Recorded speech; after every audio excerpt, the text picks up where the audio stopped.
ओम नमः शिवाय। हर हर महादेव। प्रेम से बोले भगवान शिव माता पार्वती की जय। भक्तों, आज आप श्रवण करेंगे श्रावण मास की कथा अध्याय 21 और आप सबसे पहले श्रवण करेंगे शिव महापुराण की कथा अध्याय 21, जिसे आप श्रावण के माह में अवश्य श्रवण करें। आप पर भगवान शिव माता पार्वती की कृपा सदैव बनी रहेगी। तो आइए भक्तों, शुरू करते हैं शिव महापुराण की कथा। अगर आपको हमारी कथा पसंद आए तो वीडियो को एक लाइक ज़रूर करें। कमेंट में हर हर महादेव लिखकर हमारे चैनल दिव्य कथा कहानी को सब्सक्राइब जरूर करें। तो शुरू करते हैं शिव महापुराण में आगे की कथा। ब्रह्मा जी कहते, नारद, जब भगवान रुद्र के तीसरे नेत्र से प्रकट हुई अग्नि ने कामदेव को शीघ्र जलाकर भस्म कर दिया, तब वह बिना किसी प्रयोजन के ही प्रज्वलित हो सब ओर फैलने लगी। इससे चराचर प्राणियों सहित तीनों लोकों में महान हाहाकार मच गया। तात संपूर्ण देवता और ऋषि तुरंत मेरी शरण में आए। उन सबने अत्यंत व्याकुल होकर मस्तक झुकाकर दोनों हाथ जोड़ मुझे प्रणाम किया और मेरी स्तुति करके वह दुख निवेदन किया। वह सुनकर मैं भगवान शिव का स्मरण करके उसके हेतु का भली भांति विचार कर तीनों लोकों की रक्षा के लिए विनीत भाव से वहां पहुंचा। वह अग्नि ज्वालामालाओं से अत्यंत उद्दीप्त हो जगत को जला देने के लिए उद्धत थी, परंतु भगवान शिव की कृपा से प्राप्त हुए उत्तम तेज के द्वारा मैंने उसे तत्काल स्तंभित कर दिया। मुनि, त्रिलोकी को दग्ध करने की इच्छा रखने वाले उस क्रोधमय अग्नि को मैंने एक ऐसे घोड़े के रूप में परिणित कर दिया जिसके मुख से सौम्य ज्वाला प्रकट हो रही थी। भगवान शिव की इच्छा से उस वाड़व शरीर घोड़े वाली अग्नि को लेकर मैं लोकहित के लिए समुद्र तट पर गया। मुनि, मुझे आया देख समुद्र एक दिव्य पुरुष का रूप धारण करके हाथ जोड़े हुए मेरे पास आए। मुझ संपूर्ण लोकों के पितामह की भली भांति विधिवत स्तुति वंदना करके सिंधु ने मुझसे प्रसन्नता पूर्वक कहा, सागर बोले, सर्वेश्वर ब्राह्मण, आप यहाँ किस लिए पधारे? मुझे अपना सेवक समझकर इस बात को प्रीति पूर्वक कहिए। सागर की बात सुनकर भगवान शंकर का स्मरण करके लोकहित का ध्यान रखते हुए मैंने उससे प्रसन्नता पूर्वक कहा, तात समुद्र, तुम बड़ी बुद्धिमान और संपूर्ण लोकों के हितकारी हो। मैं शिव की इच्छा से प्रेरित हो हार्दिक प्रीति पूर्वक तुमसे कह रहा हूँ, यह भगवान महेश्वर का क्रोध है जो महान शक्तिशाली अश्व के रूप में यहाँ उपस्थित है। यह कामदेव को दग्ध करके तुरंत ही संपूर्ण जगत को भस्म करने के लिए उद्धत हो गया था। यह देख पीड़ित हुए देवताओं की प्रार्थना से शंकर की इच्छा वश वहां गया और इस अग्नि को स्तंभित किया। फिर इसने घोड़े का रूप धारण किया और इसे लेकर मैं यहाँ आया। जलाधार, मैं जगत पर दया करके तुम्हें यह आदेश दे रहा हूँ, इस महेश्वर के क्रोध को जो वाड़व का रूप धारण करके मुख से ज्वाला प्रकट करता हुआ खड़ा है, तुम प्रलय काल पर्यंत धारण किए रहो। सरितपति, जब मैं यहाँ आकर वास करूं तब तुम भगवान शंकर के इस अद्भुत क्रोध को छोड़ देना। तुम्हारा जल ही प्रतिदिन इसका भोजन होगा। तुम प्रयत्न पूर्वक इसे ऊपर ही धारण किए रहना, जिससे यह तुम्हारी अनंत जल राशि के भीतर न चला जाए। ब्रह्मा जी कहते, नारद, मेरे ऐसा कहने पर समुद्र ने रुद्र की क्रोधाग्नि रूप वड़वानल को धारण करना स्वीकार कर लिया, जो दूसरे के लिए असंभव था। तदंतर वह वड़ाग्नि समुद्र में प्रविष्ट हुई और ज्वालमालाओं से प्रदीप्त हो सागर की जल राशि का दहन करने लगी। मुनि, इससे संतुष्ट चित्त होकर मैं अपने लोक को चला आया और वह दिव्य रूपधारी समुद्र मुझे प्रणाम करके अदृश्य हो गए। महामुनि रुद्र की उस क्रोधाग्नि के भय से छूटकर संपूर्ण जगत स्वस्थता का अनुभव करने लगा और देवता तथा मुनि सुखी हो गए। नारद जी बोले, दयानिधे, मदन दहन के पश्चात गिरिजा नंदिनी पार्वती देवी ने क्या किया? वे अपनी दोनों सखियों के साथ कहाँ गए? यह सब मुझे बताइए। ब्रह्मा जी ने कहा, भगवान शंकर के नेत्र से उत्पन्न हुई आग ने जब कामदेव को दग्ध किया, तब वहाँ महान अद्भुत शब्द प्रकट हुआ, जिससे सारा आकाश गूंज उठा। उस महान शब्द के साथ ही काम कामदेव को दग्ध हुआ देख भयभीत और व्याकुल हुई पार्वती दोनों सखियों के साथ अपने घर चली गई। उस शब्द से परिवार सहित हिमवान भी बड़ी विस्मय में पड़ गए और वहां गई हुई अपनी पुत्री का स्मरण करके उन्हें बड़ा क्लेश हुआ। इनमें भी पार्वती दूर से आती हुई दिखाई दी। वे शंभु के विरह से रो रही थी। अपनी पुत्री को अत्यंत विह्वल हुई देख शैलराज हिमवान को बड़ा शोक हुआ और वे शीघ्र ही उनके पास जा पहुँचे। वे फिर हाथ से उनकी दोनों आंखें पोंछकर बोले, शिवी डरो मत, रो मत। ऐसा कहकर अचलेश्वर हिमवान ने अत्यंत विह्वल हुई पार्वती को शीघ्र ही गोद में उठा लिया और उसे सांत्वना देते हुए वे अपने घर ले आए। कामदेव का दाह करके महादेव जी अदृश्य हो गए थे, अतः उनके विरह से पार्वती अत्यंत व्याकुल हो उठे थे। उन्हें कहीं भी सुख या शांति नहीं मिलती थी। पिता के घर जाकर जब वे अपनी माता से मिली उस समय पार्वती शिवा ने अपना नया जन्म हुआ माना। वे अपने रूप की निंदा करने लगी और बोली, हाय मैं मारी गई। सखियों के समझाने पर भी वे गिरिराज कुमारी कुछ समझ नहीं पाती थी। वे सोती जागती, खाती पीती, नहाती धोती, चलते फिरते और सखियों के बीच में खड़े होते समय भी किंचित मात्र भी कभी भी सुख का अनुभव नहीं करती थी। मेरे स्वरूप को तथा जन्म कर्म को भी धिक्कार है, ऐसा कहती हुई वे सदा महादेव जी की प्रत्येक चेष्टा का चिंतन करती थी। इस प्रकार पार्वती भगवान शिव के विरह में मन ही मन अत्यंत क्लेश का करती और अनुभव करती हुई किंचित मात्र भी सुख नहीं पाती थी। वे सदा शिव शिव का जप किया करती थी। शरीर से पिता के घर में रहकर भी वे चित्त से पिनाक पाड़ी भगवान शंकर के पास पहुँची रहती थी। तात शिवा शोक मग्न हो बारंबार मूर्छित हो जाती थी। शैलराज हिमवान, उनकी पत्नी मेनका तथा उनके मैनाक आदि सभी पुत्र जो बड़ी उदार चेता थे, उन्हें सदा सांत्वना देते रहते थे, तथापि वे भगवान शंकर को भूल न सके। बुद्धिमान देवर्षि तदंतर एक दिन इंद्र की प्रेरणा से इच्छा अनुसार घूमते हुए तुम हिमालय पर्वत पर आए। उस समय महात्मा हिमवान ने तुम्हारा स्वागत सत्कार किया और उनके फिर कुशल मंगल पूछा। दिए हुए उत्तम आसन पर बैठे। तदंतर शैलराज ने अपनी कन्या के चरित्र का आरंभ से वर्णन किया। किस तरह उसने महादेव जी की सेवा आरंभ की और किस तरह उनके द्वारा कामदेव का दहन हुआ, यह सब कुछ बताया। मुनि, यह सब सुनकर तुमने गिरिराज से कहा, शिव का भजन करो। फिर उनसे निवेदन करके तुम उठे और मन ही मन शिव का स्मरण करके शैलराज को छोड़ शीघ्र ही एकांत में काली के पास आ गए। मुनि, तुम लोकोपकारी ज्ञान तथा शिव के प्रिय भक्त हो, समस्त ज्ञानवानों के शिरोमणि हो, अतः काली के पास आ उसे संबोधित करके उसी के हित में स्थित हो। उससे सादर तुम शैलराज भगवान यह सत्य वचन बोले। नारद जी, तुमने कहा कालिके, तुम मेरी बात सुनो। मैं दया व सच्ची बात कह रहा हूँ। मेरा वचन तुम्हारे लिए सर्वथा हितकर है, निर्दोष तथा उत्तम काम्य वस्तुओं को देने वाला होगा। तुमने यहाँ महादेव जी की सेवा अवश्य की थी, परंतु वह बिना तपस्या के गर्वयुक्त होकर की थी। दीनों पर अनुग्रह करने वाले शिव ने तुम्हारे उसी गर्व को नष्ट किया। शिवी, तुम्हारे स्वामी महेश्वर विरक्त और महायोगी हैं। उन्होंने केवल कामदेव को जलाकर जो तुम्हें सकुशल छोड़ दिया है, उसमें यही कारण है कि वे भगवान भक्त वत्सल हैं। अतः तुम उत्तम तपस्या में संलग्न हो चिर काल तक महेश्वरी की आराधना करो। तपस्या से तुम्हारा संस्कार हो जाने पर रुद्रदेव तुम्हें अपनी सहधर्मिणी बनाएंगे और तुम भी कभी उन कल्याणकारी शंभु का परित्याग नहीं करोगी। देवी, तुम हठ पूर्वक शिव का अपनाने का प्रयत्न करो। शिव के सिवा दूसरे किसी को अपना पति स्वीकार न करना।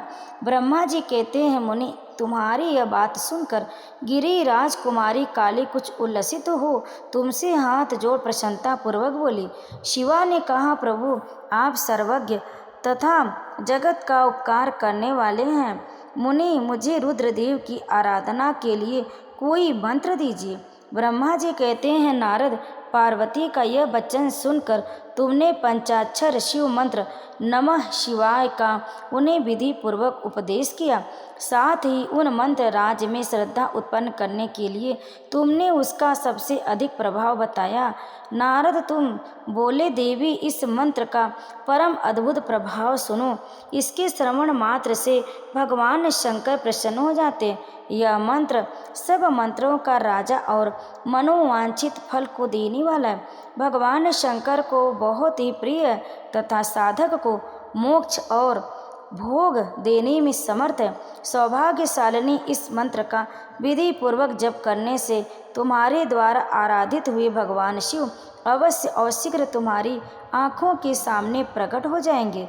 शिवी, सोच, संतोष आदि नियमों में तत्पर रहकर भगवान शिव के स्वरूप का चिंतन करती हुई तुम पंचाक्षर मंत्र का जप करो। इससे आराध्य देव शीघ्र ही शिव तुम पर संतुष्ट होंगे। साध्वी, इस तरह तपस्या करो। तपस्या से महेश्वर वश में हो सकते हैं। तपस्या से ही सबको मनोवांछित फल की प्राप्ति होती है, अन्यथा नहीं। ब्रह्मा जी कहते हैं, नारद, तुम भगवान शिव के प्रिय भक्त और इच्छा अनुसार विचरने वाले हो। तुमने काली की उपयुक्त बात कहकर देवताओं के हित में तत्पर हो स्वर्ग लोक को प्रस्थान किया। तुम्हारी बात सुनकर उस समय पार्वती बहुत प्रसन्न हुई और उन्हें परम उत्तम पंचाक्षर मंत्र प्राप्त हो गया था। ओम नमः शिवाय। भक्तों, शिव महापुराण की कथा अध्याय 21 यहीं पर समाप्त हुई। अब आप श्रवण करें श्रावण मास की कथा अध्याय 21। इस अध्याय में श्रावण पूर्णिमा पर किए जाने वाले कृत्यों का संक्षिप्त वर्णन तथा रक्षाबंधन की कथा बताया गया है। सनत कुमार बोले, हे दयानिधि, कृपया करके अब आप पौर्णमासी व्रत की विधि कहिए, क्योंकि हे स्वामी, इसका महात्म्य में सुनने वालों की श्रवणेच्छा बढ़ती है। ईश्वर बोले, हे सनत कुमार, इस श्रावण मास में पूर्णिमा तिथि को उत्सर्जन तथा उपाकर्म संपन्न होते हैं। पौष की पूर्णिमा तथा माघ की पूर्णिमा तिथि उत्सर्जन कृत्य के लिए होती है तथा उत्सर्जन कृत्य हेतु पौष की प्रतिपदा अथवा माघ की प्रतिपदा तिथि विहित है अथवा रोहिणी नामक नक्षत्र उत्सर्जन कृत्य के लिए प्रशस्त होता है अथवा अन्य कालों में भी अपनी अपनी शाखा के अनुसार उत्सर्जन तथा उपाकर्म दोनों का साथ साथ करना उचित माना गया। अतः श्रावण मास की पूर्णिमा को उत्सर्जन कृत्य प्रशस्त होता है। साथ ऋग्वेदियों के लिए उपाकर्म हेतु श्रावण नक्षत्र होना चाहिए। चतुर्दशी पूर्णिमा अथवा प्रतिपदा तिथि में जिस दिन श्रावण नक्षत्र हो उसी दिन ऋग्वेदियों को उपाकर्म करना चाहिए। यजुर्वेदियों का उपाकर्म पूर्णिमा में और सामवेदियों का उपाकर्म हस्त नक्षत्र में होना चाहिए। शुक्र और गुरु के अस्तकाल में भी सुखपूर्वक उपाकर्म करना चाहिए, किंतु इस काल में इसका प्रारंभ पहले नहीं होना चाहिए, ऐसा शास्त्रविदों का मानना है। ग्रहण तथा संक्रांति की दूषित काल के अनंतर इसे करना चाहिए। हस्त नक्षत्र युक्त पंचमी तिथि में अथवा भाद्रपद पूर्णिमा तिथि में उपाकर्म करें। अपने अपने गृहसूत्र के अनुसार उत्सर्जन तथा उपाकर्म करें। अधिक मास आने पर इसे शुद्ध मास में करना चाहिए। ये दोनों कर्म आवश्यक हैं, अतः प्रत्येक वर्ष इन्हें नियम पूर्वक करना चाहिए। उपाकर्म की समाप्ति पर द्विजातियों के विद्यमान रहने पर स्त्रियों को सभा में सभा दीप निवेदन करना चाहिए। उस दीपक को आचार्य ग्रहण करे या किसी अन्य ब्राह्मण को प्रदान कर दे। दीप की विधि इस प्रकार है। सुवर्ण, चांदी अथवा तांबे के पात्र में सेर भर गेहूँ भरकर गेहूँ के आटे का दीपक बनाकर उसमें उस दीप को जलाएं। उस दीपक घी से अथवा तेल से भरा हो और 3 बत्तियों से युक्त हो। दक्षिणा तथा तांबुल सहित उस दीपक को ब्राह्मण को अर्पण कर दे। दीपक की तथा विप्र की विधिवत पूजा करनी चाहिए। दक्षिणा तथा तांबुल से युक्त यह उत्तम सभा दीप मैंने देव को निवेदन किया है। मेरे मनोरथ अब पूर्ण हो। सभा दीप प्रदान करने से पुत्र पौत्र आदि से युक्त कुल उज्ज्वलता को प्राप्त होता है और यश के साथ निरंतर बढ़ता है। इसे करने वाली दूसरी स्त्री जन्म में दिव्यांगनाओं के समान रूप प्राप्त करती है। वह स्त्री सौभाग्यवती हो जाती है और अपने पति की अत्यधिक प्रिय पात्र होती है। इस प्रकार 5 वर्ष तक इसे करने के पश्चात उद्यापन करना चाहिए और सामर्थ्य के अनुसार भक्ति पूर्वक दक्षिणा देनी चाहिए। हे सनत कुमार, यह मैंने आपसे सभा दीप का शुभ महात्म्य कह दिया। उसी रात्रि में श्रवणा कर्म का करना बताया गया। इसके बाद वहीं पर सर्प बलि की जाती। अपना अपना गृहसूत्र देख कर ये दोनों ही कृत्य करने चाहिए। हयग्रीव का अवतार उसी तिथि में कहा गया, अतः इस तिथि पर हयग्रीव जयंती का महोत्सव मनाना चाहिए। उनकी उपासना करने वालों के लिए यह उत्सव नित्य करना बताया गया। श्रावण पूर्णिमा के दिन श्रवण नक्षत्र में भगवान श्री हरि हयग्रीव के रूप में प्रकट हुए और सर्वप्रथम उन्होंने सभी पापों का नाश करने वाले सामवेद का गान किया। इन्होंने सिंधु और वितस्ता नदियों के संगम स्थान में श्रवण नक्षत्र में जन्म लिया था। अतः श्रावणी के दिन वहाँ स्नान करना सभी मनोरथों को पूर्ण करने वाला होता है। उस दिन वहाँ श्रांग, धनुष, चक्र तथा गदा धारण करने वाले विष्णु की विधिवत पूजा करें। इसके बाद साम गान का श्रवण करें, ब्राह्मणों की हर प्रकार से पूजा करें और अपने बंधु बांधवों के साथ वहाँ क्रीड़ा करें तथा भोजन करें। स्त्रियों को चाहिए कि उत्तम पति प्राप्त करने के उद्देश्य से जल क्रीड़ा करें। उस दिन अपने अपने देश में तथा घर में इस महोत्सव को मनाना चाहिए तथा हयग्रीव की पूजा करनी चाहिए और उनके मंत्र का जप करना चाहिए। यह मंत्र इस प्रकार है, आदि में प्रणव तथा उसके बाद नमः शब्द लगाकर बाद में भगवते धर्माय जोड़कर उसके भी बाद आत्मविशोधन शब्द की चतुर्थी विभक्ति आत्मविशोधनाय लगानी चाहिए। पुनः अंत में नमः शब्द प्रयोग करने से 18 अक्षरों वाला ओम नमो भगवते धर्माय आत्मविशोधनाय नमः मंत्र बनता है। यह मंत्र सभी सिद्धियां प्रदान करने वाला और 6 प्रयोगों को सिद्ध करने वाला है। इस मंत्र का पुरस्कार 18 लाख तथा 18,000 जप का है।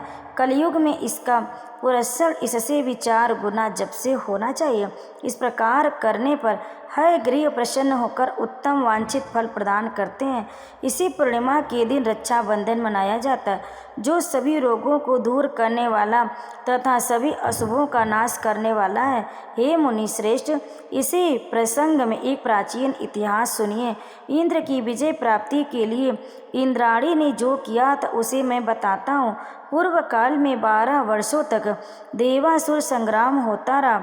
तब इंद्र को थका हुआ देखकर देवी इंद्राणी ने उन सुरेश्वर से कहा कि हे देव, आज चतुर्दशी का दिन है, प्रातः होने पर सब ठीक हो जाएगा। मैं रक्षाबंधन अनुष्ठान करूंगी, उससे आप अजय हो जाएंगे। और तब ऐसा कहकर इंद्राणी ने पूर्णमासी के दिन मंगल कार्य संपन्न करके इंद्र के दाहिने हाथ में आनंददायक रक्षा बांध दी। उसके बाद ब्राह्मणों के द्वारा स्तवन किए गए तथा रक्षाबंधन से युक्त इंद्र के दानव सेना पर आक्रमण किया और क्षण भर में उसे जीत लिया। इसी प्रकार विजयी होकर इंद्र तीनों लोकों में पुनः प्रतापवान हो गए। हे मुनीश्वर, मैंने आपसे रक्षाबंधन के इस प्रभाव का वर्णन कर दिया, जो कि विजय प्रदान करने वाला, सुख देने वाला और पुत्र आरोग्य तथा धन प्रदान करने वाला है। सनत कुमार बोले, हे देवश्रेष्ठ, यह रक्षाबंधन किस विधि से, किस तिथि में तथा कब किया जाता है? हे देव, कृपया करके इसे बताएं। हे भगवान, जैसे जैसे आप अद्भुत बातें बताते जा रहे हैं, वैसे वैसे अनेक अर्थों से युक्त कथाओं को सुनते हुए मेरी तृप्ति नहीं हो रही है। ईश्वर बोले, बुद्धिमान मनुष्य को चाहिए कि श्रावण का महीना आने पर पूर्णिमा तिथि को सूर्योदय के समय श्रुति स्मृति के विधान से स्नान करे। इसके बाद संध्या जप आदि करके देवताओं, ऋषियों तथा पितरों का तर्पण करने के बाद स्वर्णमय पात्र में बनाई गई सुवर्ण सूत्रों से बधी हुई मुक्ता आदि से विशोभित विचित्र तथा स्वच्छ रेशमी तंतुओं से निर्मित, विचित्र ग्रंथियों से सुशोभित, पद गुच्छों से अलंकृत और सर्पप तथा अक्षतों से गर्भित एक अत्यंत मनोहर रक्षा अथवा राखी बनाएं। इसके बाद कलश स्थापन करके उसके ऊपर पूर्ण पात्र रखें और पुनः उस पर रक्षा को स्थापित कर दें। इसके बाद रम्य आसन पर बैठ कर हृदय जनों के साथ वीरांगनाओं के नृत्य गान आदि तथा क्रीड़ा मंगल नृत्य में संलग्न रहे। इसके बाद यह मंत्र पढ़कर पुरोहित रक्षा बंधन करे। येन बद्धो बलि राजा दानवेंद्रो महाबल तेन त्वा मनोबंधवानी रक्षे माँ चल। जिस बंधन से महान बल से संपन्न दानवों के पति राजा बलि बांधे गए थे, उसी से मैं आपको बांधता हूँ। हे रक्षे, चलायमान मत हो। ब्राह्मणों, क्षत्रियों, वैश्यों, शूद्रों तथा अन्य मनुष्यों को चाहिए कि प्रयत्न पूर्वक ब्राह्मणों की पूजा करके रक्षाबंधन करें। जो इस विधि से रक्षाबंधन करता है वह सभी दोषों से रहित होकर वर्ष पर्यंत सुखी रहता। विधान को जानने वाला जो मनुष्य शुद्ध श्रावण मास में इस रक्षाबंधन अनुष्ठान को करता है वह पुत्रों, पौत्रों तथा सुहृदय जनों के सहित एक वर्ष भर अत्यंत सुख से रहता है। उत्तम व्रत करने वाले को चाहिए कि भद्रा में रक्षाबंधन न करे, क्योंकि भद्रा में बांधी गई रक्षा विपरीत फल देने वाली होती है। इस प्रकार श्री स्कंद पुराण के अंतर्गत ईश्वर सनत कुमार संवाद में श्रावण मास महात्म्य में हयग्रीव जयंती रक्षाबंधन विधि कथन नामक 21वां अध्याय पूर्ण हुआ। ओम नमः शिवाय। इस अध्याय को अंत तक श्रवण करने के लिए आप सभी भक्तों का बहुत बहुत धन्यवाद। अगर आपको हमारी ये कथा पसंद आई तो वीडियो को लाइक ज़रूर करें, शेयर करें, कमेंट में हर हर महादेव लिखकर हमारे चैनल दिव्य कथा कहानी को सब्सक्राइब जरूर कर लें। आप सभी भक्तों पर भगवान भोलेनाथ, माता पार्वती की कृपा सदैव बनी रहे। आप सभी भक्तों को श्रावण माह की हार्दिक शुभकामनाएं। ओम नमः शिवाय। हर हर महादेव।